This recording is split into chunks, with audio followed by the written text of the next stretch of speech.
সমাজ সুস্থ আৰু ইতিবাচক চিন্তাৰে সমাহিত হৈ পৰে। সেয়ে স্বচ্ছতাক আমি গুণোৎসৱৰ এক আধাৰ হিচাপে নিৰ্মাণ কৰিবলৈ প্ৰচেষ্টা কৰিছিলোঁ। মই গোলাঘাট জিলা, কামৰূপ মহানগৰ জিলা আৰু যোৰহাট জিলাক অভিনন্দন জনাম স্বচ্ছতাৰ ক্ষেত্ৰত প্ৰথম 3টা স্থান অধিকাৰ কৰাৰ বাবে। অসমত এটা কথা আমি সকলোৱে অনুভৱ কৰোঁ যে আমাৰ ৰাজহুৱা খণ্ডৰ শিক্ষানুষ্ঠানসমূহত ইউনিফৰ্মে আৰু মিড ডে মিলে এটা বিশেষ ভূমিকা গ্ৰহণ কৰে। গুৱাহাটীৰ মহানগৰত আমি বাস কৰি মধ্যাহ্ন ভোজনৰ প্ৰয়োজনীয়তা মূল্যাংকন কৰাত আমি কেতিয়াও সফল হ'ব নোৱাৰোঁ।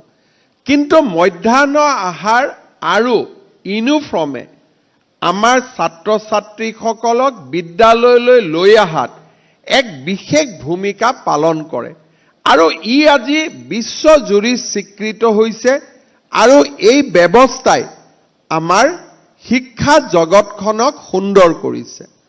ছাত্ৰ ছাত্ৰীৰ মধ্যাহ্ন আহাৰ ভোজন আৰু সাজ পোছাক এই দুইটাৰ ক্ষেত্ৰতে প্ৰধান শিক্ষকসকলে কোনো পধ্যেই কম্প্ৰমাইজ কৰাটো উচিত নহয় আৰু এনে ধৰণৰ বিতৰ্কই আমাৰ সমাজখনক কলুষিত কৰে।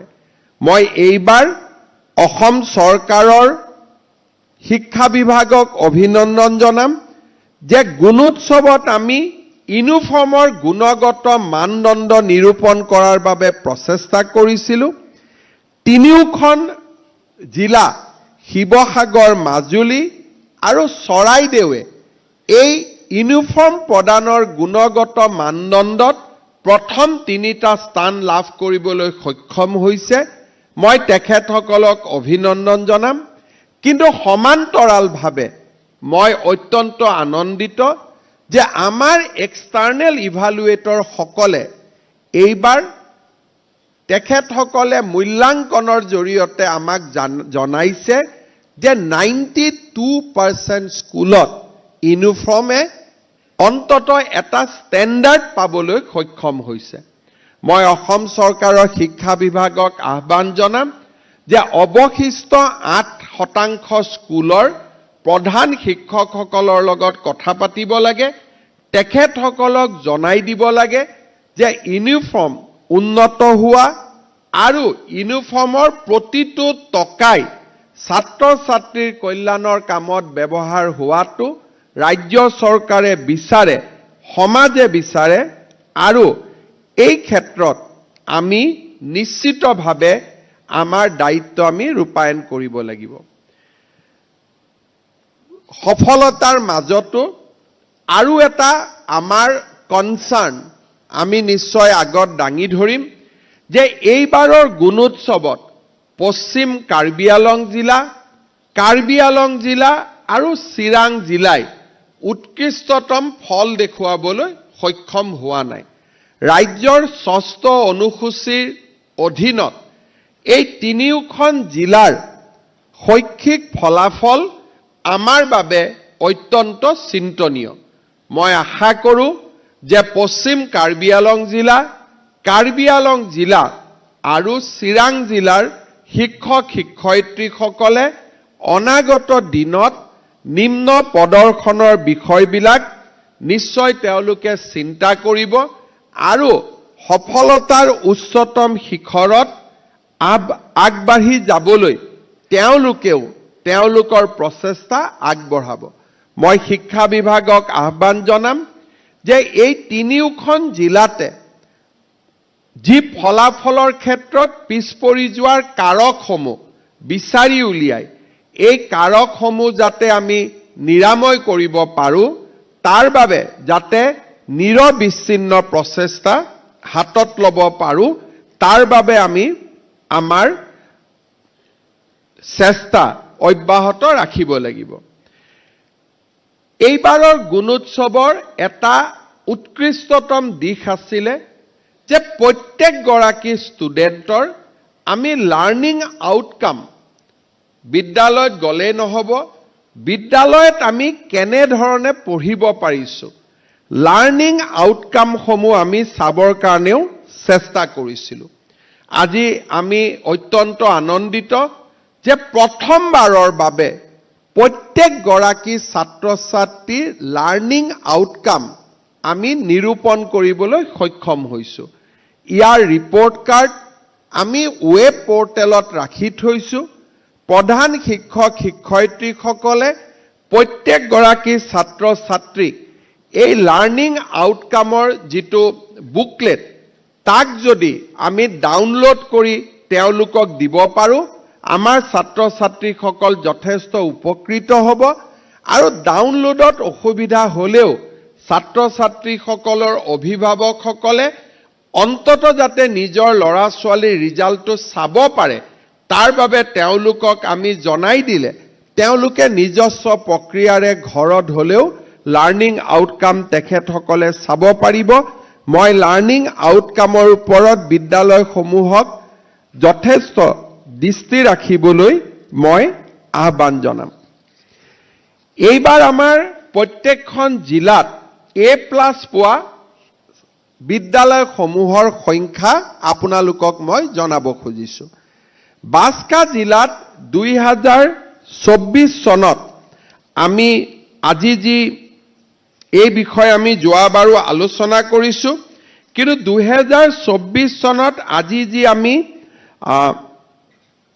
উদগনিমূলক সাহায্য বিতৰণ কৰিছোঁ বা প্ৰেৰণা আমি বিতৰণ কৰিছোঁ, বাস্কা জিলাই 208খন, বৰপেটাৰ 514খন, বিশ্বনাথৰ 251খন, বঙাইগাঁৱৰ 289খন, কাছাৰৰ 816খন, চৰাইদেউৰ 277, চিৰাঙৰ 53খন, দৰঙৰ 388খন, ধেমাজিৰ 426খন, ধুবুৰীৰ 617খন, ডিব্ৰুগড়ৰ 664খন, ডিমা হাছাওৰ 27খন, গোৱালপাৰাৰ 495খন, গোলাঘাটৰ 528খন, হাইলাকান্দিৰ 341খন, হোজাইৰ 222খন, যোৰহাটৰ 423খন, কামৰূপ মেট্ৰৰ 203খন, কামৰূপ জিলাৰ 546খন,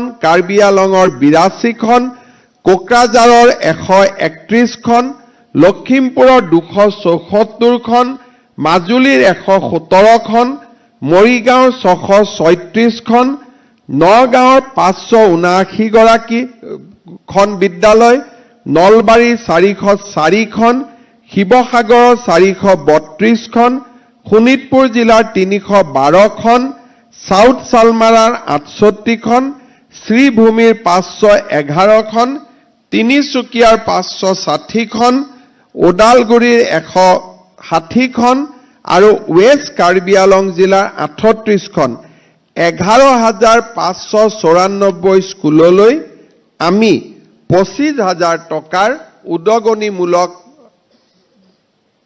বৃত্তি বা প্ৰেৰণা অলপ আগতে আমি বেংক যোগে ট্ৰান্সফাৰ কৰিছোঁ। 2025 চনৰ ফলাফল আজি ঘোষণা কৰা হৈছে। স্বাভাৱিকভাৱে কিছুদিন পিছত অৰ্থাৎ এটা নিৰ্দিষ্ট সময়ত আমি 2025 চনত A+ পোৱা বিদ্যালয়সমূহলৈও 25,000 টকাকৈ আমি আগবঢ়াম। মই আশা কৰোঁ এই 25,000 টকা পোৱা বিদ্যালয়সকলে যাতে এই টকাৰ সদ্ব্যৱহাৰ কৰে, বিশেষকৈ ইনোভেটিভ চিন্তাৰে এই টকাৰ সদ্ব্যৱহাৰ কৰিবলৈ মই আমাৰ বিদ্যালয়ৰ প্ৰধান শিক্ষক শিক্ষয়িত্ৰীক আহ্বান জনাম।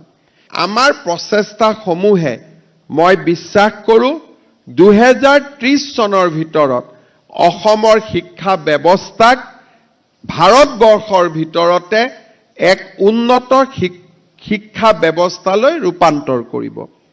দুই এটা কথা ক'ব বিচাৰিছোঁ। গুণোৎসৱৰ 6টা বছৰ সম্পূৰ্ণ হ'ল। এই বছৰটো অসমত নিৰ্বাচনৰ বছৰ হ'ব। স্বাভাৱিকভাৱে জানুৱাৰী আৰু ফেব্ৰুৱাৰী মাহত আমি গুণোৎসৱ উদযাপন কৰিব নোৱাৰিম। আৰু সেইবাবে 2026 বৰ্ষৰ মাজভাগতে আমি সপ্তম গুণোৎসৱ আয়োজন কৰিম। যিহেতু প্ৰত্যেক বছৰে আমি এবছৰ সময় পাওঁ, এইবাৰ আমি 18 মাহ সময় পাম আৰু তাৰ কাৰণে গুণোৎসৱক আমি নতুনকৈ কেনেকৈ সজাই পৰাই তুলিব পাৰোঁ। মোৰ অনুৰোধ থাকিব যে এক্সটাৰ্নেল ইভালুৱেটৰ চৰকাৰী কৰ্মচাৰীৰ লগতে আমাৰ যিসকল স্পিৰিটেড ইণ্ডিভিজুৱেলছ আছে, বিভিন্ন ৰাজহুৱা খণ্ডত কাম কৰে, ব্যক্তিগত খণ্ডত কাম কৰে, কিন্তু শিক্ষাৰ লগত তেওঁলোক নিবিড়ভাৱে জড়িত। মই ভাবোঁ যে এক্সটাৰ্নেল ইভালুৱেটৰ অকল চৰকাৰী কৰ্মচাৰীকে সন্নিৱিষ্ট কৰি নাৰাখি 20% ইভালুৱেটৰ আমি সমাজৰ পৰা অনাৰ ব্যৱস্থাও আৰম্ভ কৰিব লাগে, যাতে এই আন্দোলন এক চৰকাৰী আন্দোলনত নাথাকি এই আন্দোলনে যাতে সমগ্ৰ ৰাজ্যখনৰ প্ৰতিজন ব্যক্তিকে সামৰি ল'ব পাৰে।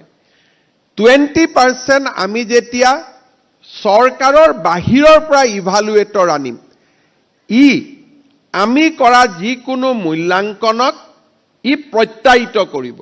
It will be added certification যে গুণোৎসৱ খালি এটা চৰকাৰী ব্যৱস্থাই নহয়, এক ৰাজহুৱা আন্দোলন বা it is a movement by the people of Assam, not by the government of Assam. মই এই ক্ষেত্ৰত সমগ্ৰ শিক্ষা অভিযানক কাম কৰিবলৈ আহ্বান জনাম।